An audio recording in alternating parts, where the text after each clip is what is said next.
자, 우리 함께 말씀 나누도록 하겠습니다. 오늘 말씀은 출애굽기 14장 말씀입니다. 여러분들 자리에서 일어나서 한번 말씀 읽을게요. 우리 가정에서 한번 일어나서서 말씀 읽는데 말씀을 여러분들 이렇게 어떻게 할까 하다가 그냥 14장 전체를 다 읽기로 했습니다. 우리가 성경 많이 읽는 거 좋지 않습니까? 우리가 좀 1절부터 31절까지 교대로 한번 읽도록 하겠습니다. 제가 먼저 읽겠습니다. 여호와께서 모세에게 말씀하여 이르시되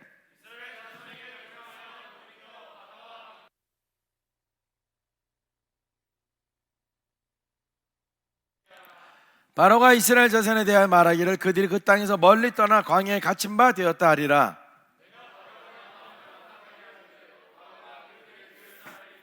내가 그와 그의 온 군대로 말미암아 영광을 얻어 애굽 사람들이 나를 여호와인 줄 알게 하리라 하시매 무리가 그대로 행하니라. 그 백성이 도망한 사실에 애굽 왕에게 알려지매 바로와 그의 신하들이 그 백성에 대해 마음이 변하여 이르되 우리가 어찌 이같이 하여 이스라엘을 우리를 섬김에서 놓아 보내었는가 하고 바로가 곧 그의 병거를 갖추고 그의 백성을 데리고 갈새 선발된 병거 600대와 애굽의 모든 병거를 동원하니 지휘관들이 다 거느렸더라. 여호와께서 애굽 왕 바로의 마음을 완악하게 하셨으므로 그가 이스라엘 자손의 뒤를 따르니 이스라엘 자손이 담대히 나갔음이라. 애굽 사람들과 바로의 말들 병거들과 그 마병과 그 군대가 그들의 뒤를 따라 바알스본 맞은편 비하이롯 곁 해변 그들이 장막 친 데에 미치니라. 바로가 가까이 올 때 이스라엘 자손이 눈을 들어 본즉 애굽 사람들이 자기들 뒤에 이른지라. 이스라엘 자손이 심히 두려워하여 여호와께 부르짖고 그들이 또 모세에게 이르되 애굽에 매장지가 없어서 당신이 우리를 이끌어내어 이 광야에서 죽게 하느냐? 어찌하여 당신이 우리를 애굽에서 이끌어내어 우리에게 이같이 하느냐?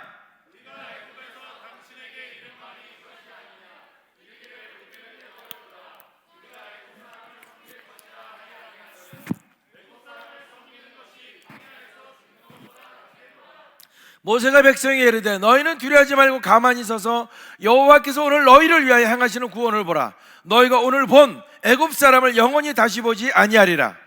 여호와께서 너희를 위하여 싸우시리니 너희는 가만히 있을지니라.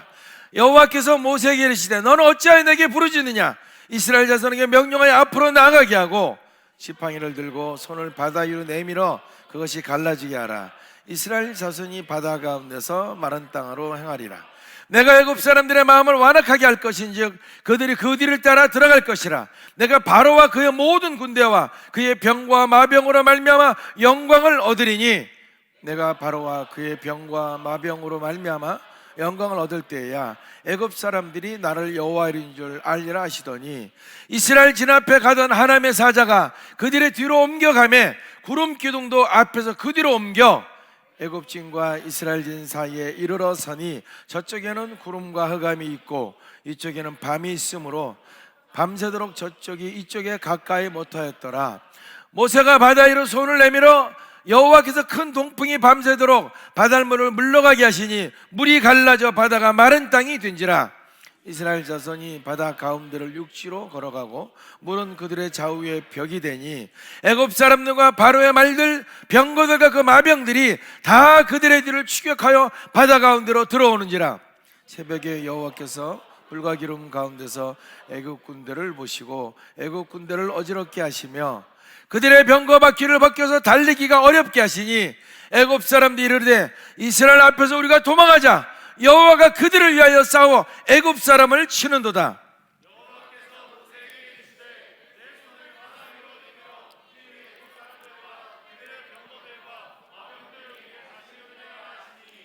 모세가 곧 손을 바다 위로 내밀매 새벽이 되어 바다 힘이 회복된지라.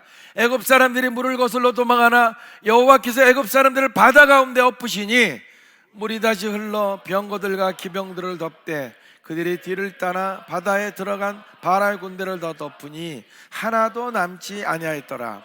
그러나 이스라엘 자손은 바다 가운데를 육지로 향하였고 물이 좌우에 벽이 되었더라. 그날에 여호와께서 이같이 이스라엘을 애굽 사람의 손에서 구원하시매 이스라엘이 바닷가에서 애굽 사람들이 죽어 있는 것을 보았더라. 같이 했습니다. 이스라엘이 여호와께서 애굽 사람들에게 행하신 그 큰 능력을 보았으므로 백성이 여호와를 경외하며 여호와 그의 종 모세를 믿었더라. 아멘. 우리 제목 한번 따라해 봅니다. 큰 소리로. 선교 시리즈 세 번째. 선교 전쟁. 선교 전쟁. 와, 여기는 어딘가요? 보니까 뉴욕 같아요, 그죠? 맨하탄? 저기 보니까 아닌가요? 하여튼 멋있습니다.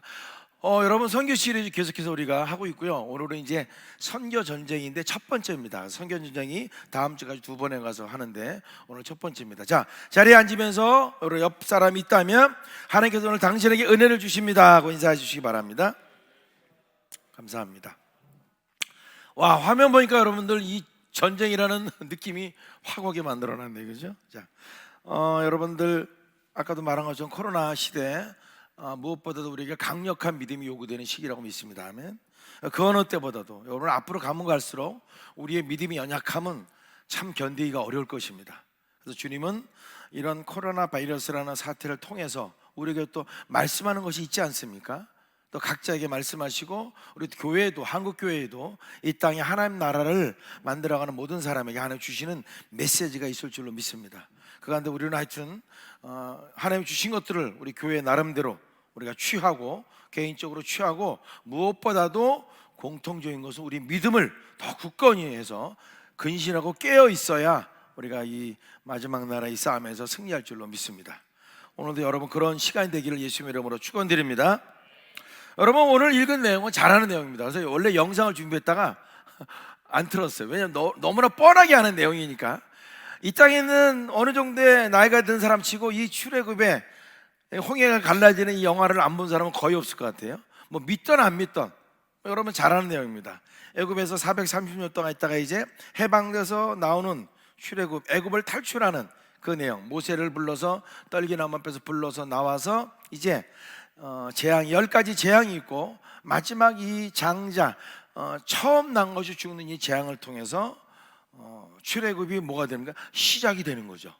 그래서 왔다가 하나님이 이 홍해 앞에 이르게 하시고 또 바로의 군대가 쫓아오고 하나님의 기적으로 홍해를 넘습니다.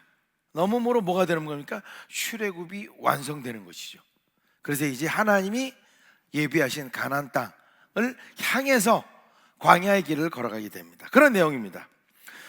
여러분, 이 바로 애국 군대를 보면서 우리는 하나님에 대해서 끝까지 거부하는, 그죠? 끝까지 거부하는 어떤 우리 인간의 완악함을 볼 수가 있고, 또 그럼에도 그 10가지 재앙과 여러 가지 기적을 통해서 인간을 구원하시는 영혼 구원에 대한 하나님의 의지를 우리는 이 출애굽기에서 볼 수가 있습니다.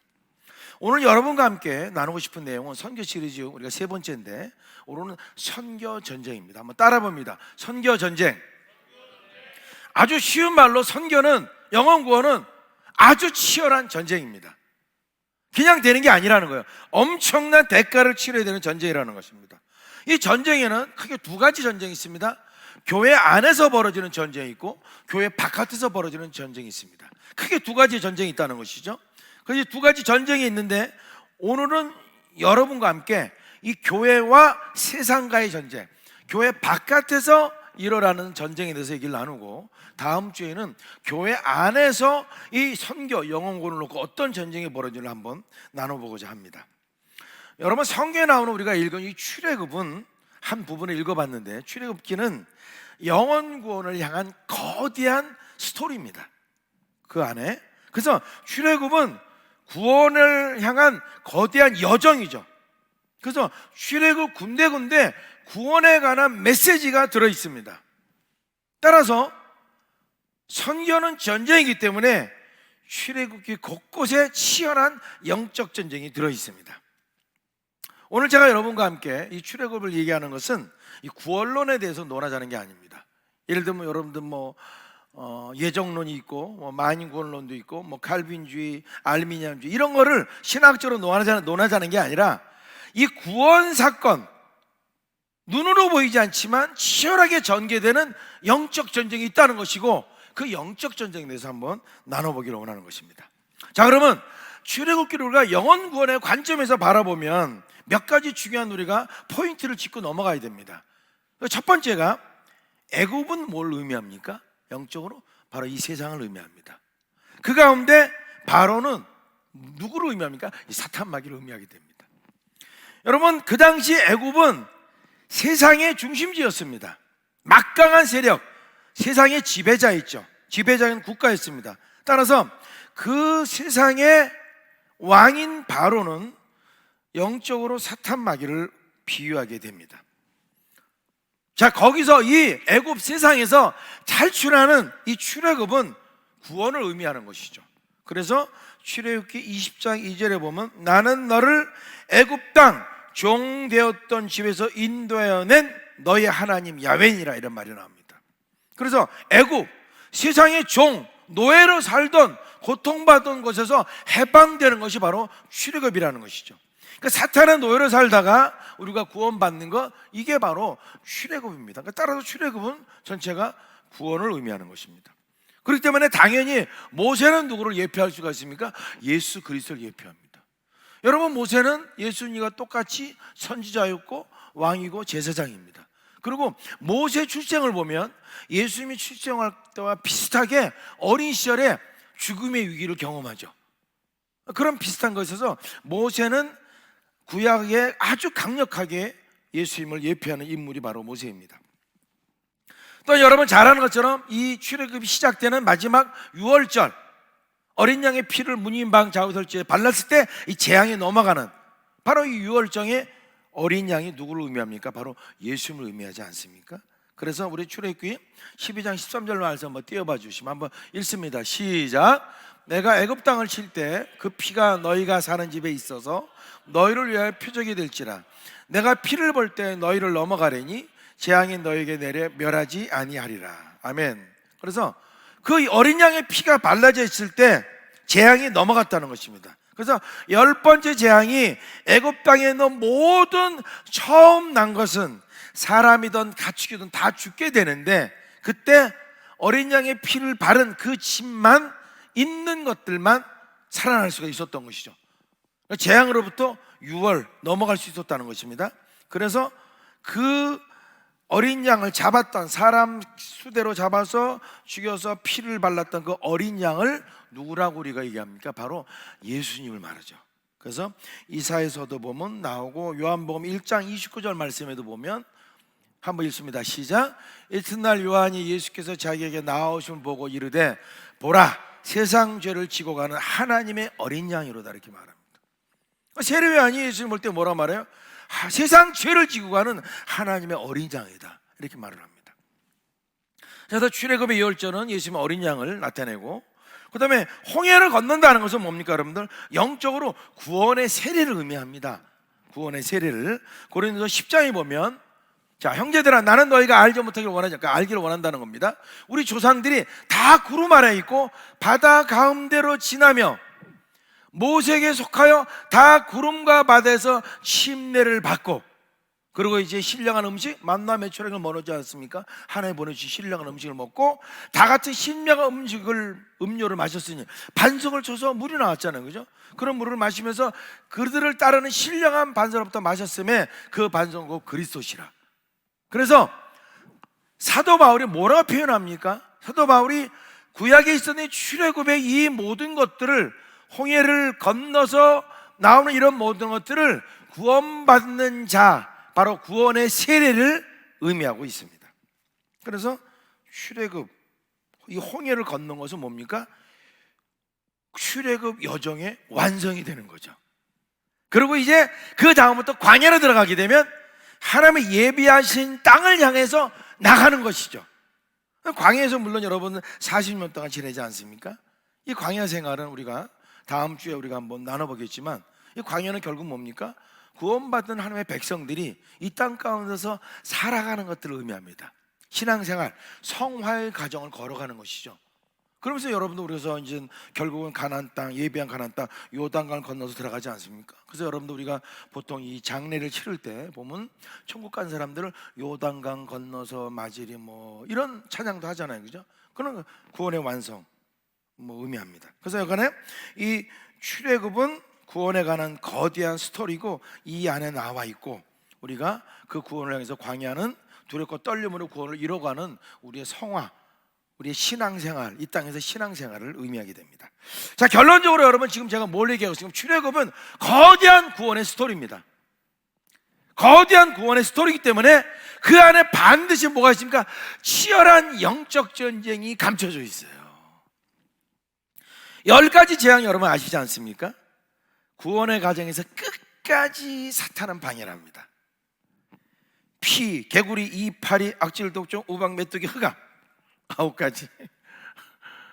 신학교 다닐 때 여러분 이거 다 외우죠, 그죠? 다 까먹었습니다. 아주 분명히 10가지 재앙. 그리고 9가지 나고 마지막 10가지 재앙이 장자가 죽는 첫 태세, 처음 난 것이 죽는 재앙에 결국은 바로가 항복을 하게 되죠. 그러니까 하나님의 의지도 대단해요, 그죠? 그러나 사탄도 구원의 여정에 끈질기게 방해를 합니다. 안 내보내는 거죠. 안 내보내고 끝까지 그냥 끝까지 참다가 결국은 첫 것이 죽을 때, 장자가 죽을 때, 아이 그럼 가라 하고 내보내지 않습니까? 그래서 뭐가 이거 이제 출애굽이 시작된 거 아니에요, 그죠? 출애굽이 시작돼서 시작되고 갔는데 그거로 안 끝났어. 홍해 앞에 가서 또 쫓아와. 또 다시 노예 삼고자 또 쫓아옵니다. 여러분 아직 애굽 땅입니다, 여러분들. 애굽 땅에서 있는 건 일이에요, 그죠? 그러니까 마치 장자의 죽음으로 출애굽이 시작됐다면 이 홍해 앞에 다다를 때까지 또 사탄이 끊임없이 영적 전쟁을 벌여오는 것이죠. 여러분 보십시오.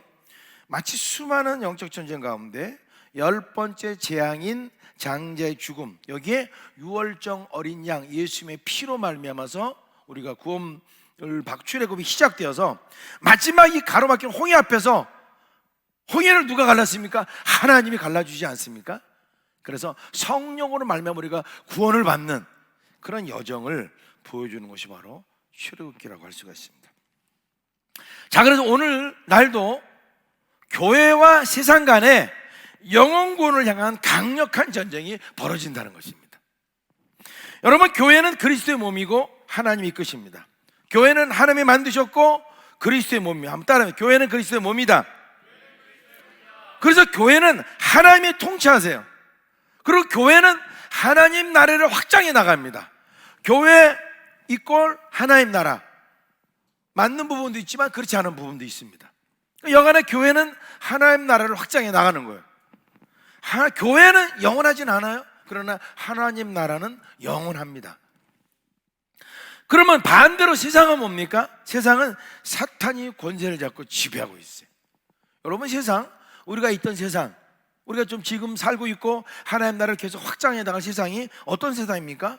이 세상은요, 마귀가 넘겨받았다고 성경에 말합니다. 여러분, 누가복음 4장에 보면요, 예수님이 성령에 이끌려 마귀에게 시험을 받을 때 뭐라 말합니까? 마귀가 예수를 이끌고 올라가서 순식간에 천하만국 다 보여주면서 이르되 이 모든 권위와 영광을 내가 네게 주리라. 이것은 내게 넘겨준 것이므로 내가 원하는 자에게 주노라 그랬어요. 쉬운 성경에 3번 얘기 찾아보니까 그리고 나서 악마는 이렇게 말했다. 내가 이 모든 권세와 영광을 너에게 주겠다. 이것은 나에게 넘겨온 것이니 내가 주고 싶은 사람에게 준다 그랬습니다. 이게 무슨 의미입니까? 하나님은 아담과 하와를 통해서 생육하고 번성의 땅에 충만하라, 이 땅을 다스리라고 이 땅을 통치할 수 있는 것들을 하나님의 대리자로 삼아주셨어요. 그런데 이 아담과 하와가 하나님의 말씀에 불순종하고 마귀의 말에 순종했죠. 순종해서 그의 노예가 되었기 때문에 그 노예가 갖고 있던 모든 것들은 그 주인이 사탄에게 넘어가 버린 거예요. 그래서 이 땅의 모든 통치권이 누구에게 넘어갔습니까? 사탄에게 넘어가 버린 거예요. 물론 그 주인은 하나님이시죠. 변함없는. 그러나 아담과 하와에게 주었던 그 다스림의 그 권리가 누구에게? 사탄에게 넘어가 버린 것입니다. 그래서 이 세상은 뭐가 된 거예요? 마귀의 종이 되어버렸어요.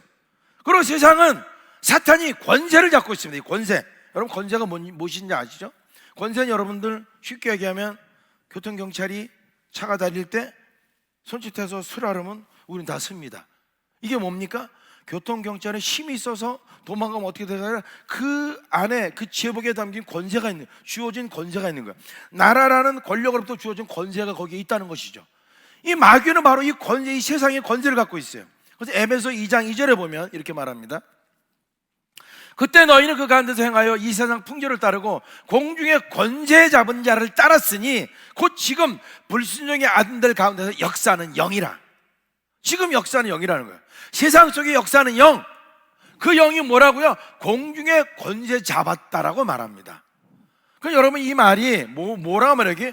The commander of the powers in the unseen world.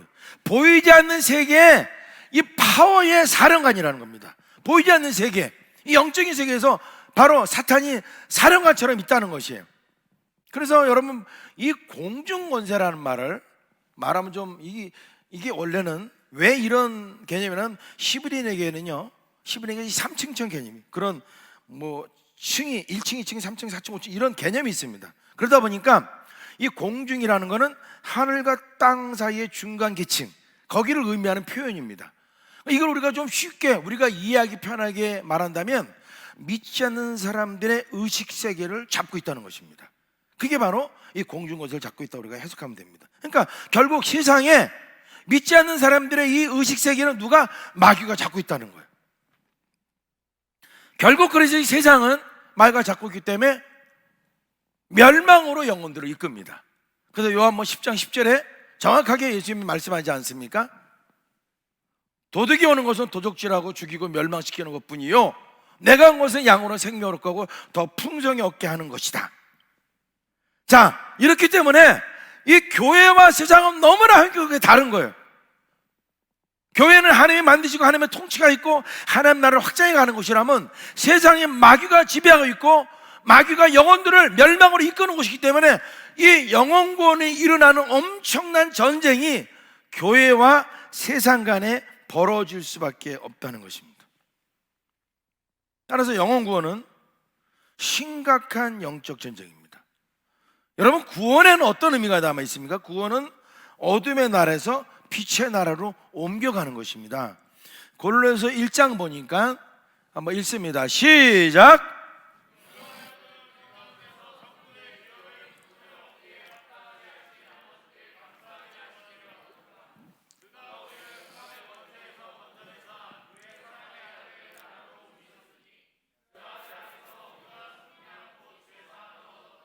예, 흑암의 권세에서 건져내서, 흑암의 권세를 뭐라? The Kingdom of Darkness 그랬어요. 어둠의 세상이에요. 어둠의 세상. 어둠의 세상에서 하나님 아들의 나라, 빛의 나라를 옮겨줬다는 것입니다.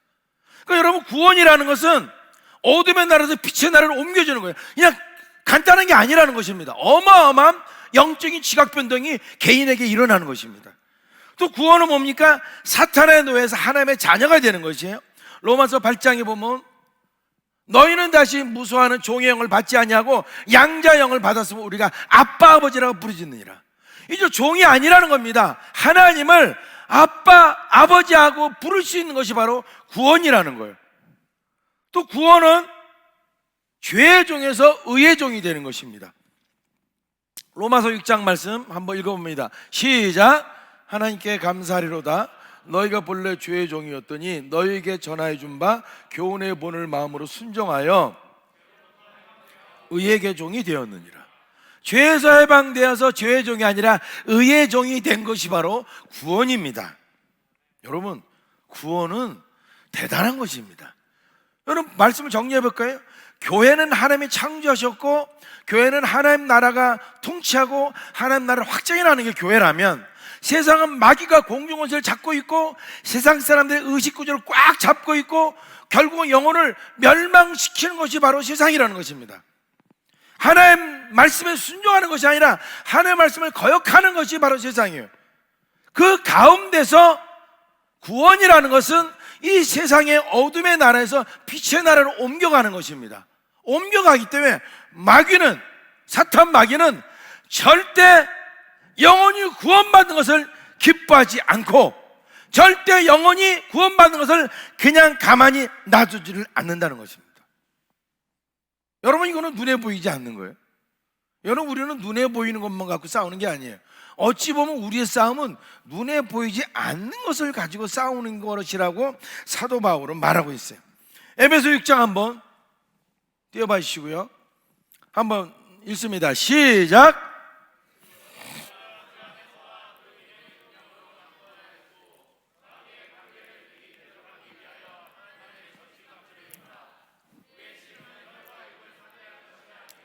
통치자들과 권세자들과 이 어둠의 세상 주관자들과 하늘에 있는 악의 영들을 대함이라. 그러므로 하나님의 전신갑주를 취하라. 악한 나라 너희가 능히 대적하고 모든 일을 행한 위에 서기 위함이라. 아멘. 여러분, 성경에는요, 내가 좋아하는 거, 내가 아는 것만 주장하면 안 되는 거예요. 성경에 있는 전체에 나온 것을 우리는 토시 하나라도 있다면 우리는 중요하게 여겨야 됩니다. 근데 분명히 여러분들, 사도 바울이 쓴 많은 서신서 가운데서 에베소서는 영적으로 굉장히 심오한 것들을 많이 담고 있습니다. 근데 분명하게 사도 바울은 거기에 이 우리의 전쟁에 대해서 분명히 써놓고 있어요. 우리의 씨름, 우리가 싸우는 것은 혈과 육을 상대하는 것이 아니라는 것입니다.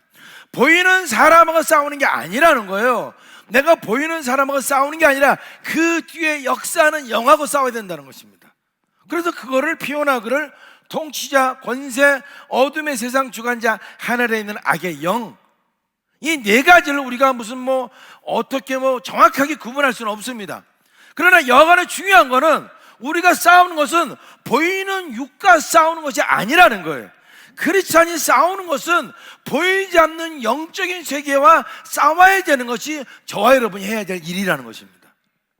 따라서 교회와 세상 간에 보이지 않지만 영적인 엄청난 지각 변동이 일어나는 이 영혼 구원에는 반드시 영적 전쟁이 실제한다는 것입니다.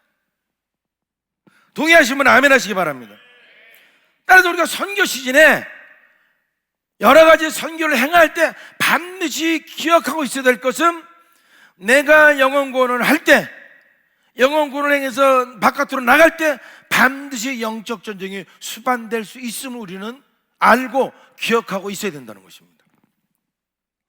자, 그럼 여러분들, 우리가 선교 현장에서 실제 체감하는 영적 전쟁이 뭐가 있습니까? 먼저 크게 사회적인 차원의 전쟁이 있습니다. 사회적인 차원에 세상은 교회를 계속해서 핍박합니다.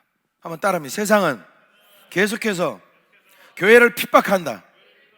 여러분, 세상은요 교회를 절대 사랑하지 않습니다. 목사님, 저희들은 아니에요. 잘못한 거는 세상도 다 잘못해요. 인간은 완벽한 게 아니기 때문에.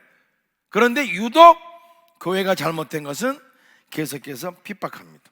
핍박하고 계속 압박합니다. 때로는 물리적인 압박이 있기도 합니다. 지금도 여러분들 선교 현장에서는 진짜 목숨을 잃어버리는 물리적인 압박이 얼마나 많습니까? 우리에게 없기 때문에, 한국에 물리적인 압박이 없기 때문에 없는 게 아니라 조금만 비행기 타고 가면요 얼마든지 있어요.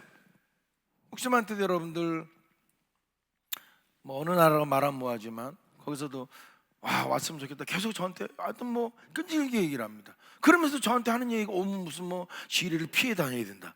제가 겁이 나서 어떻게 갑니까? 제가 그 땅에 진짜 내 삶을 묶을 선교사로 내가 이 된 것도 아닌데, 근데 여기 사역이 있는데 거기를 그렇게 위험한데 가려니까 겁이 나더라고요. 또 이번에 왔던 폴칠드에서 저한테 어디 가자. 그건 나중에 갈게 내가. 아니, 그건 나중인 것 같아 진짜.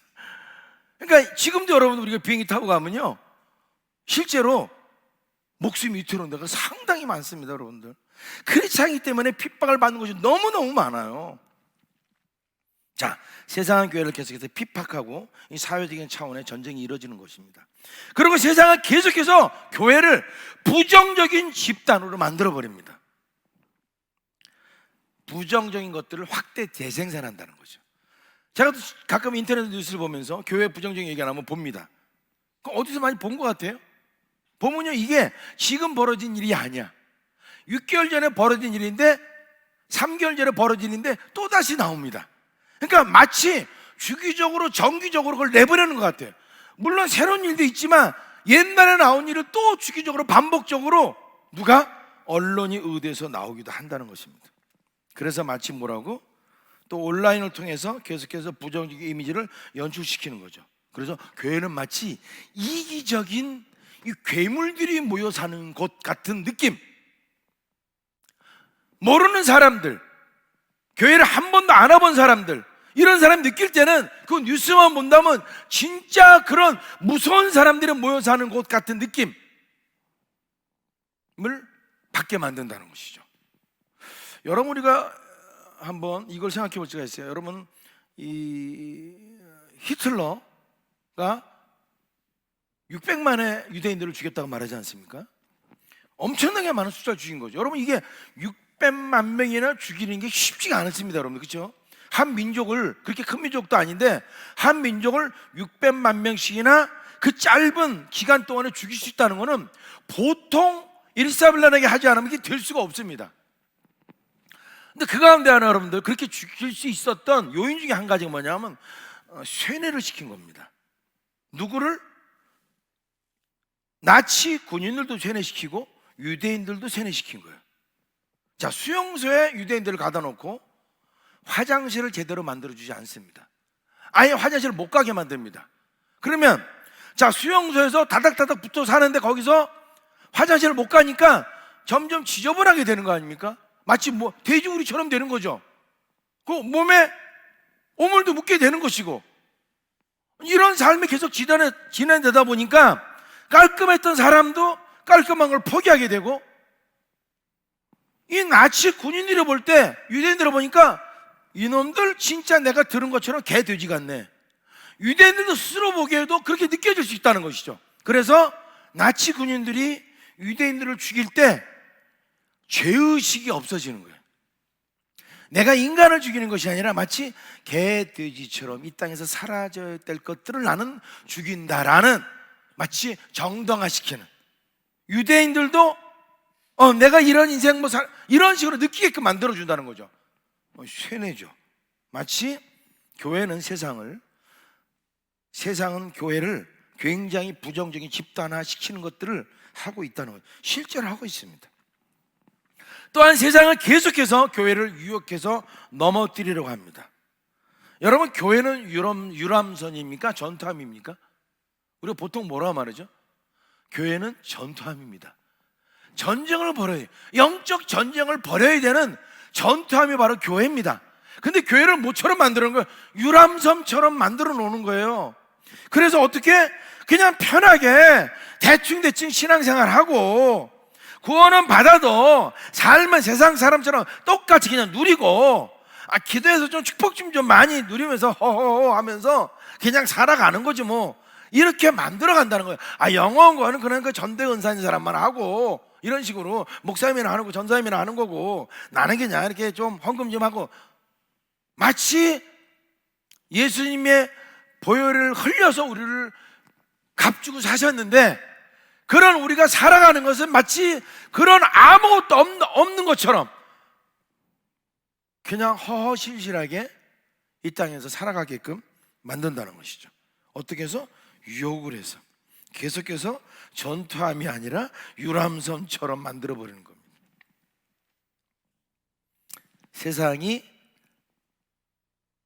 세상 속에 있는 가치를 교회가 추구하게 만듭니다. 요한일서에 보면 이렇게 말이 나오지 않습니까? 우리 한번 띄워봐 주시고요. 요한일서 2장 읽습니다. 시작.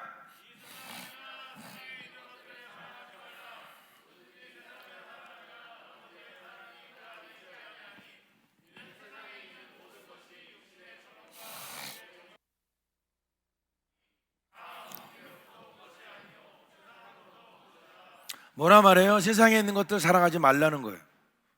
이건 아버지께로부터 온 게 아니라는 것입니다. 세상으로부터 온 것이라는 것이, 육신의 정의, 이생의 자랑이라는 것입니다. 이거 너희들 따라 이거 좋아하면서 살면 안 된다는 것입니다. 근데 세상은 어떻게 합니까? 끊임없이 세상 속의 빛과 소금이 될 교회를 유혹합니다. 이런 것들을 추구하게 만들고, 그래 너희들이 구원받았어? 그래도 한번 살아봐. 우리처럼 한번 어깨동 먹고 살아보자. 이렇게 만들어 간다는 것이죠. 여러분, 광야에서 1세대는 다 죽지 않습니까? 여호수아 갈렙만 빼고 다 죽지 않습니까? 새로운 세대가 가나안 땅을 점령해 들어가지 않습니까? 이건 우리에게 하나님 주시는 경고입니다. 우리가 이 땅 가운데 살면서 구원받았다고 나의 구원이 영원한 구원이다? 물론 교리에 따라서 우리가 조금 다르게 해석할 수 있지만 분명해서 성경에 우리가 조심해야 되는 거예요. 두렵고 떨림으로 우리 구원을 이루어 가야 되는 것이 성경에 분명히 나오고 있습니다. 따라서 세상은 계속해서 사회적으로 교회를 핍박하고 교회를 안 좋은 집단으로 만들어버리고 교회를 쓰러뜨리기 위해서 계속 유혹을 한다는 것입니다. 그러면 사회적 차원의 전쟁만, 개인적인 차원의 전쟁도 있죠. 여러분 10가지 재앙을 보면서 뭘 느낍니까? 10가지 재앙에는 하나님의 의지가 담겨져 있어요. 구원을 향한 하나님의 의지. 피를 안 들어? 계속해서 개구리 계속 재앙을 줘갖고 포기하게 만듭니다. 그러나 사탄은 결코 가만히 있지 않죠. 계속해서 반항하는 거죠. 개인적인 전쟁의 차원이 벌어지는 거예요. 한 영혼이 구원받을 때 보이지 않지만 엄청난 영적인 전쟁이 있다는 것입니다. 홍해 사건, 최후까지 방해를 하죠. 엄청난 방해가 일어납니다. 여러분 아마 전도를 많이 해보신 분들은 알 거예요. 그런 거를 우리가 이제 선교 시즌에 우리가 기도하면서 그런 것도 해야 될 것입니다. 자, 열심히 얘기해요. 처음에는 뭐 들은 척도 안 하고요, 막 합니다. 그러다가 어느 날 그래요, 한번 가볼게요 이번 주에. 이거 동의를 했어요. 야, 됐다. 절대 된 게 아닙니다, 여러분들. 진짜 교회에 와서 그 영혼이 하나님의 자녀가 될 때까지 끊임없는 기도가 필요한 거예요. 이번 주에 갈게, 됐어요. 주일날 전화를 합니다. 빨리 우리 갑돌이 엄마 가죠. 근데요, 제가 가려고 했는데요, 갑자기요, 우리 친구가, 지방에 있는 친구가 찾아온대요. 제가 다음 주에 갈게요. 다음에 갈게요. 갑자기 회사에서요 출근하래요. 이번 주에 안 될 것 같아요. 갑자기 무슨 약속이 생겼어요. 이번 주에 안 될 것 같아요. 아마 전도를 많이 해본 사람은요 많이 느낄 겁니다. 요즘 우리가 이 일반적으로 전도하는 게 굉장히 예전하고 좀 바뀌잖아요. 옛날에는요 진짜 그런 일이 많았어요. 분명하게 나간다고 약속했는데 그날 아침에 전화하면 이래서 제가 못 갑니다. 이래서 못 나갑니다. 지난주에도 제가 말씀드리지 않았습니까? 한 자매의 남편이 교회를 안 다니는데 한번 나가봐야 되겠다 했다가 코로나 사태 속에서 교회가 보여준 것들의 시험이 들어서 교회 안 나가. 여러분, 교회가 잘못한 거예요, 그죠? 그러나 분명한 뭐예요? 그 영혼이 구원받는 걸 사탄이 원하지 않는 것입니다. 자, 보십시오. 우리가 구체적으로 뭐 더 이상 얘기 안 하더라도 영혼 구원에는 엄청난 사회적인 전쟁과 개인적인 전쟁이 존재하는 것입니다. 자, 그러면 어떻게 우리가 이 전쟁에서 승리해야 될까? 이것을 나누고 오늘 말씀을 마무리 짓고자 합니다. 첫 번째는 잃어버린 영혼에 대한 하나님 아버지의 마음을 알아야 됩니다. 따라봅니다. 잃어버린 영혼에 대한 하나님 마음을 알자. 하나님의 마음을 좀 알아야 돼요. 우리가 영혼 구원에 대한 하나님의 열정을 좀 알아야 된다는 것이죠. 아까도 말한 10가지 재앙 가운데 하나님의 의지가 담겨져 있는 것이죠. 여러분, 누가복음에 보면 15장에 특별히 많은 비유가 나오죠. 잃은 양 비유가 나오잖아요. 너희 중에 어떤 사람이 양 100마리가 있는데 하나를 잃으면 99마리 두고 찾으러 다닌다는 것이죠. 한 마리 잃어버린 양을 찾기 위해서 찾아낸 즉 즐거워서 어깨에 메고 집에 와서 벗과 이웃을 불러 모으고 말하되 나와 함께 즐기자. 내가 잃은 양을 찾아노라. 내가 너에게 이르노니 이와 같이 죄인 한 사람이 회개하면 하늘에서는 회개할 것 없는 의인 99으로 말미암아 기뻐하는 것보다 더하리라. 99마리 구원받은 사람을 안 기뻐한다는 것이 아니라 이 새로운 기쁨이 넘친다는 것이죠. 잃어버린 양이 돌아옴으로 말미암아서. 저희 집은 오형제입니다.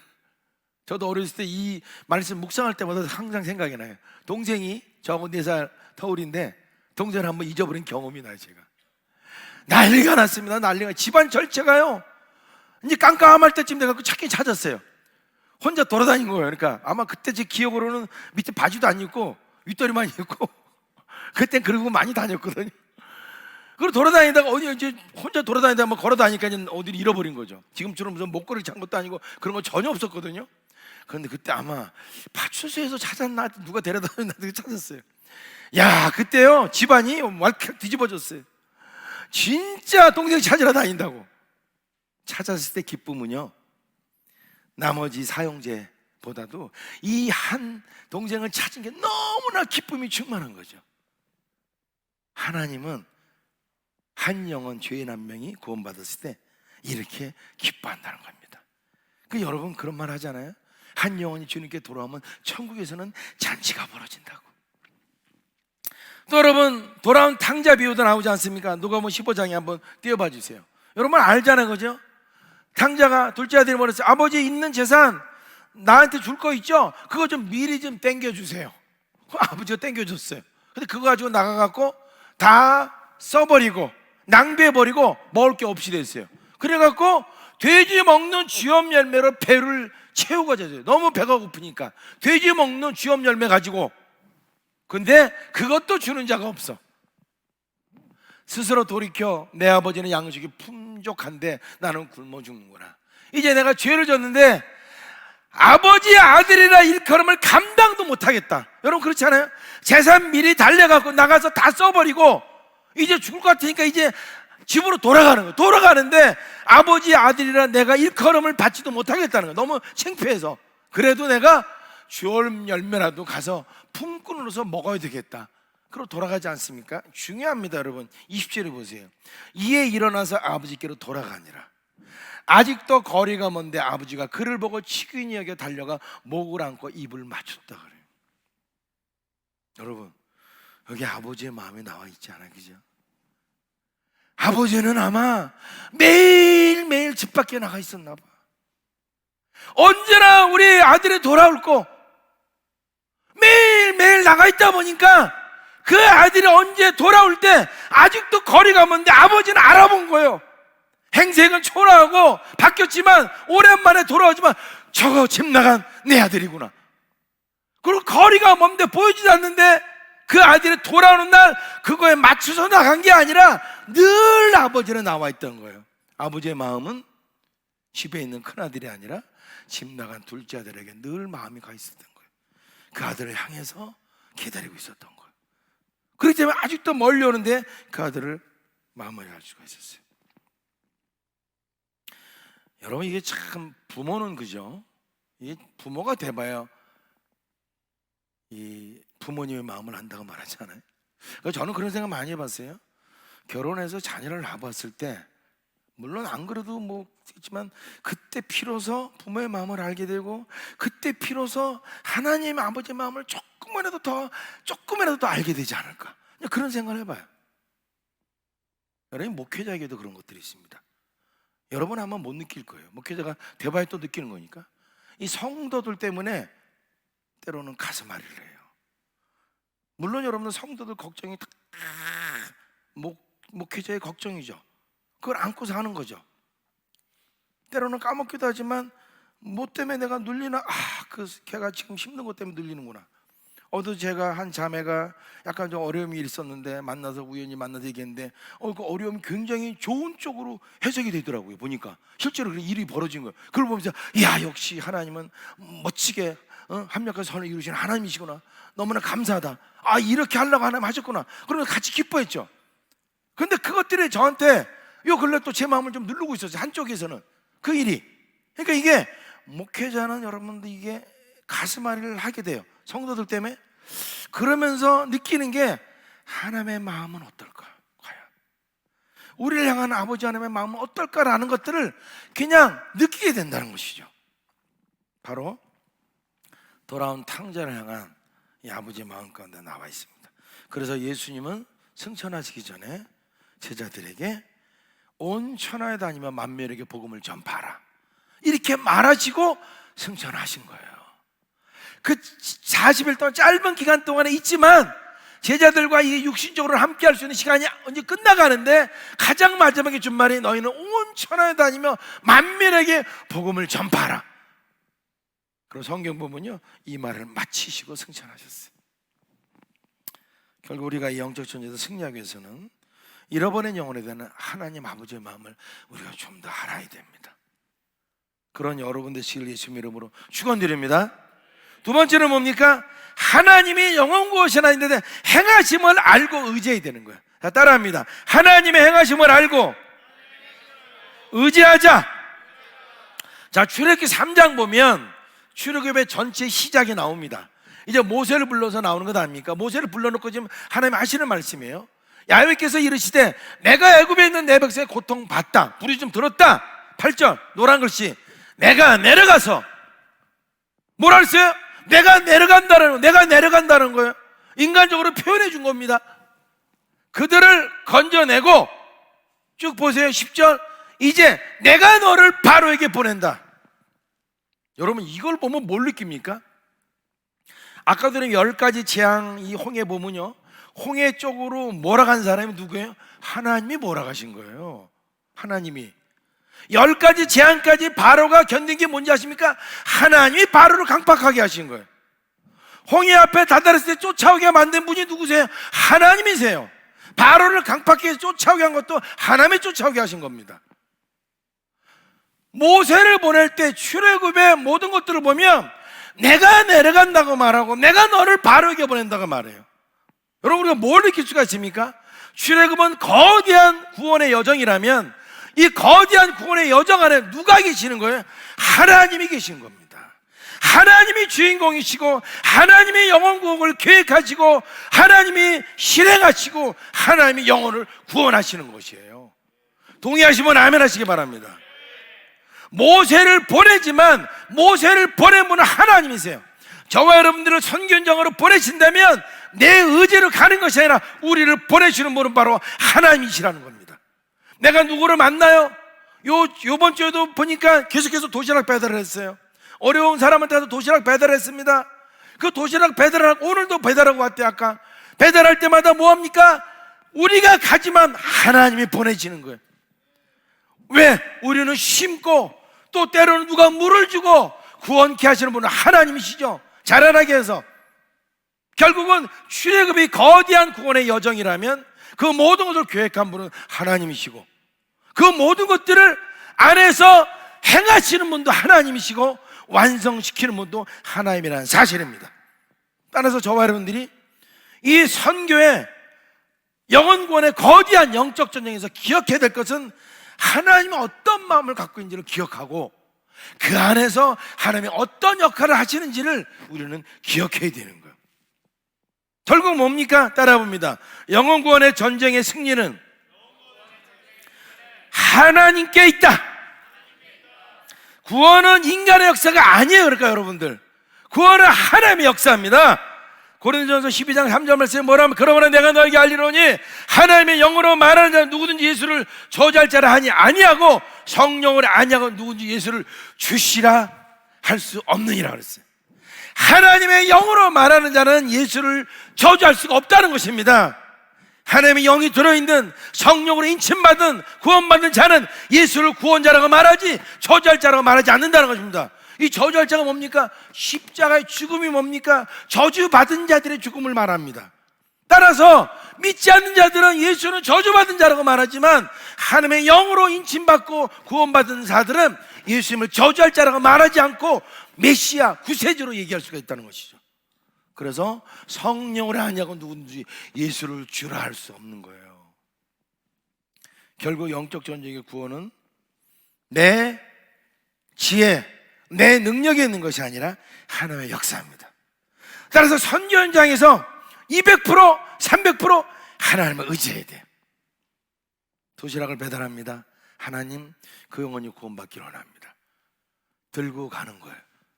하나님, 이 도시락을 먹으면서 이가 그리스도의 사랑을 알기를 원합니다.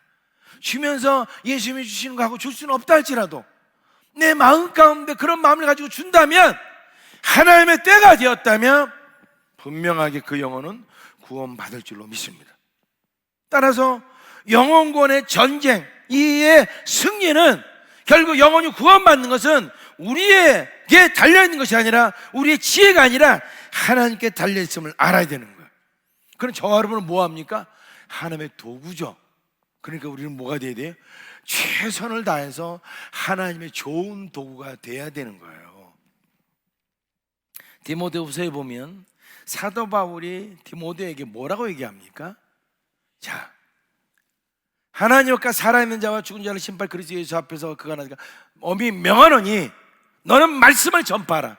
때를 어떤지 뭐든지 항상 힘쓰라. 말씀을 전파하는, 항상 복음의 말씀을 전하라는 것입니다.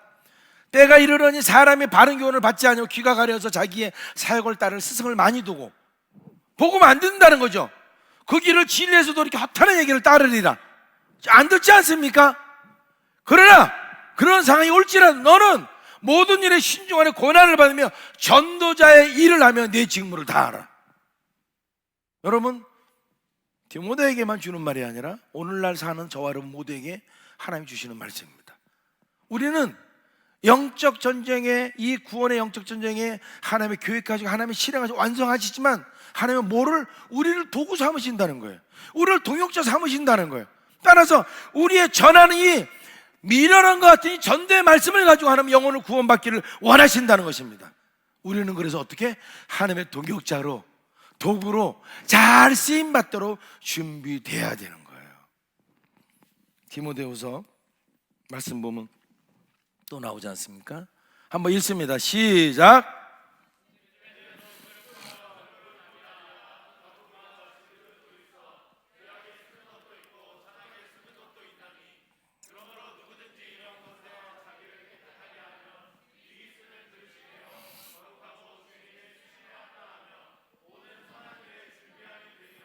아멘.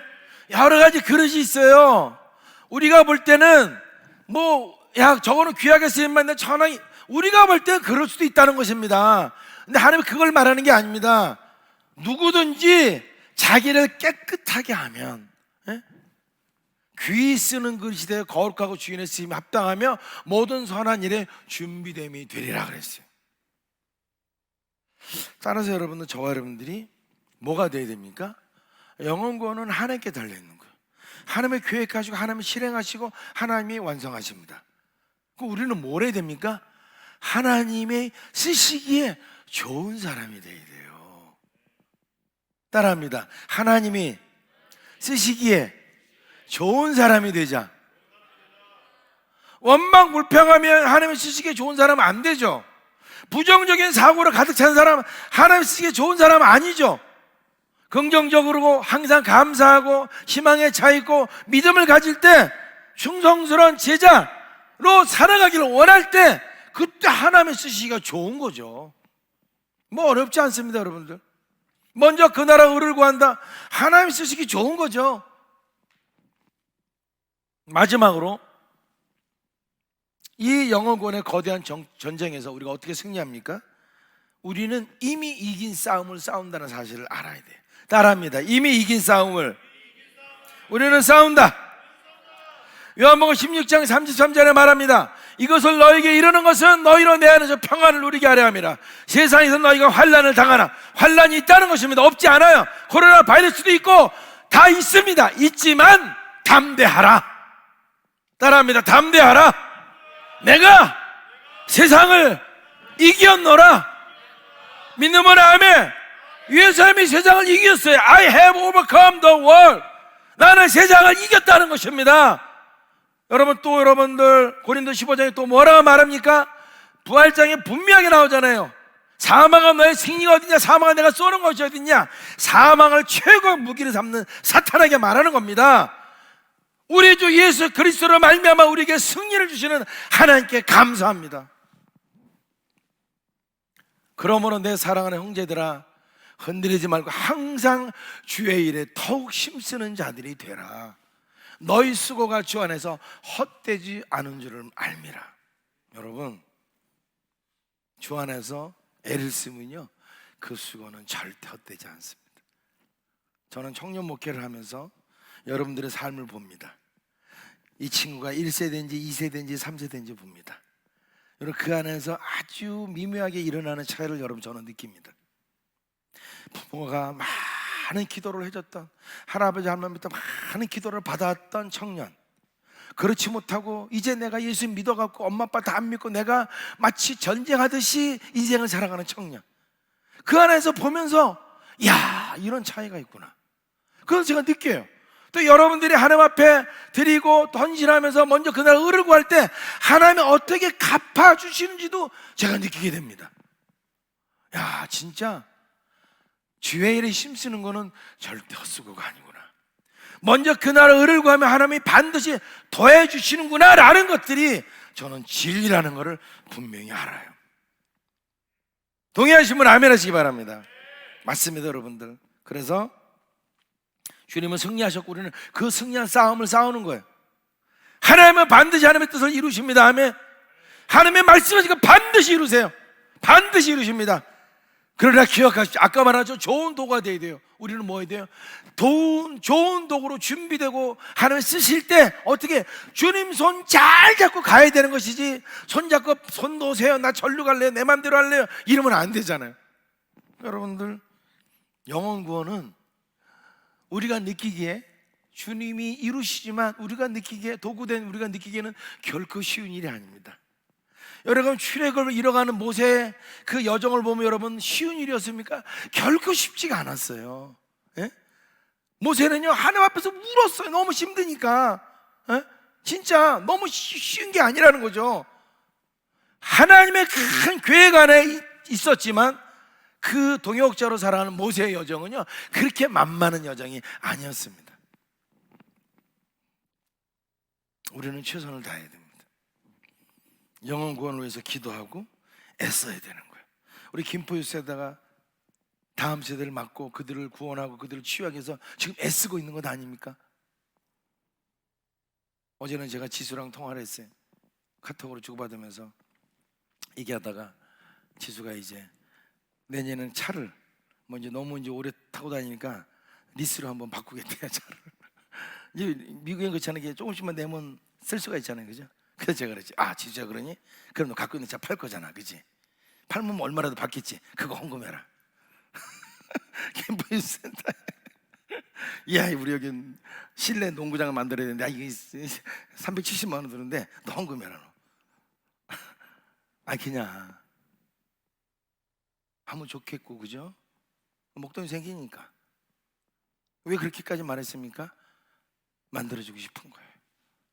뭐 하는 겁니까? 우리의 최선을 다하는 거예요. 우리가 애쓰는 거예요. 근데 그 애쓰는 것이 결코 헛되지 않아요. 저는 믿어요. 하나님의 그동안에 30몇 년 신앙생활을 해오고 30년 가까이 목회를 하면서 느낀 거는 진짜 하나님이 신실하세요. 하나님이 약속한 거 반드시 지키세요. 성경에 있는 말씀, 그리고 주 안에서 우리가 애쓴 것들을 하나님은 다른 사람 다 몰라도 하나님 다 알고 계세요. 껍데기를 보지 않고 그 마음의 중심을 보세요. 그리고 하나님은 이 땅 가운데서 갚아주세요. 성경에 100배나 갚아준다고 말하지 않습니까? 갚아주시고 내세에도 많은 상급을 우리에게 허락해 주십니다. 그래서 저와 여러분들이 내가 아니라 하나님의 좋은 도구가 되도록 했어야 돼요. 우리의 게으름과 나태함, 우리의 연약함으로 인해서 하나님의 선교가 중단되고 어려워지면 안 되는 거예요. 그래서 잘 준비된다면 우리는 이긴 싸움을 싸우고 담대함으로 성령님과 동행해야 되는 것입니다. 왜? 결국은 하나님의 영혼을 구원하시기 때문에. 자, 말씀을 마칠게요. 여러분, 우리가 보통 선교의 사도 하면 누굴 말합니까? 바울 아닙니까? 바울은 여러분들 에베소서에 말씀을 마치면서 뭐라고 얘기를 합니까? 이렇게 얘기를 합니다. 모든 기도와 간구를 하되 항상 성령 안에서 기도하라. 이를 위하여 깨어 구하기를 항상 힘쓰며 여러 성도를 위해서 기도하라. 자, 그리고 나를 위해서도 기도해달라. 무슨 기도를 해주냐? 내게 말씀을 주사. 하나님이 내게 말씀을 주사. 입을 열어 복음의 비밀을 담대히 알리게 하옵소서. 이거를 놓고 나를 위해서 기도해달라는 거예요. 너무 감동받지 않습니까? 사도 바울이 내가 좀 내 건강을 위해서 기도해. 뭐 이런 기도도 물론 있겠지, 하고 싶겠지만 뭘 기도한 겁니까? 에베소 교인들에게 하나님이 내게 말씀을 주셔서. 여러분, 뭐라고 말합니까? 여기에 God's mysterious plan, 복음을, 영혼을 구원하는 것에 대한 하나님의 신비한 그 계획들을 내게 좀 허락해 달라는 거예요. 그걸 허락해 줘서 내가 입을 담대히 열어서 I can boldly, 내가 아주 그냥 담대하게 입을 열어갖고 그것을 설명할 수 있도록 나를 위해서 기도해 달라는 거예요. 이 기도가 이제 선교 시즌에 우리의 기도가 되어야 됩니다. 하나님, 나에게 이 하나님의 구원에 관한 신비로운 계획들을 내게 허락하소서. 그래서 내가 내 입을 담대히 열고 이 구원의 메시지를 전하게 하여 주옵소서. 예전처럼 길거리에 다니면서 예수 믿으세요 하고 할 수는 없습니다. 나중에 여러분에게 또 선교 시리즈에 어떻게 또 선교를 함께 나눌 겁니다. 그러나 분명한 것은 선교는 엄청난 전쟁이다. 거대한 전쟁 가운데 우리는 이긴 전쟁을 싸우는 것이고, 하나님의 동역자로서 이 바울처럼, 이 기도처럼 최선을 다할 때 하나님은 우리를 통해서 멋지게 선교시인의 영혼을 구원할 줄로 믿습니다. 저는 그래서 기대하고 있는 거예요. 우리 넘치는 게 12년 동안 열심히 달려왔습니다. 달려올 때 여러분들 한국 방방곡곡 다니면서, 전 세계를 다니면서 우리 민스리가 예배를 도전했습니다. 여러분 함께 하면서 기도하면서 후원하고 중보자가 되었어요.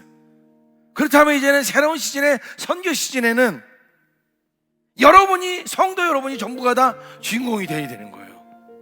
한 분 한 분이 밥을 날라야 되고, 한 분 한 분이 다음 세대를 만나야 되는 것이고, 그들에게 공부를 가르쳐 줄 때도 있고, 악기를 가르쳐 줄 때도 있고, 그들을 만나서 상담을 해줄 때도 있고,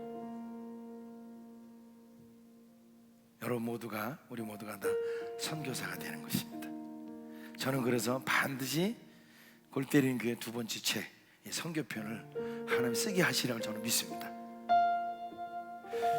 자, 우리 자리에서 일어나서 우리 함께 기도했으면 좋겠습니다.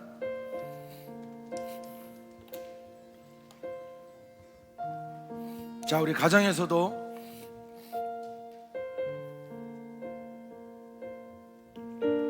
환경이 된다면 우리 함께 잠깐 찬양하고 기도하는 시간을 갖기를 원합니다. 선교는 거대한 영적 전쟁입니다. 물론 이긴 싸움을 싸우지만 우리는 하나님의 좋은 동역자, 도구가 되어야 됩니다. 우리의 게으름, 나태함, 우리의 연약함으로 말미암아서 하나님의 영혼 구원에 방해가 되고 늦춰지면 안 됩니다. 좋은 도구, 충성된 제자, 마치 바울이 나를 위해서 기도해달라, 하나님의 그 신비한 계획을, 구원의 계획을 나에게 주셔서 내가 담대하게 내 입을 열어 전하게 해달라고 기도해달라. 선교 시즌에 우리 모두의 기도가 되어야 될 줄로 믿습니다. 우리 같이 찬양하고 기도하는 시간 우리 갖도록 하겠습니다.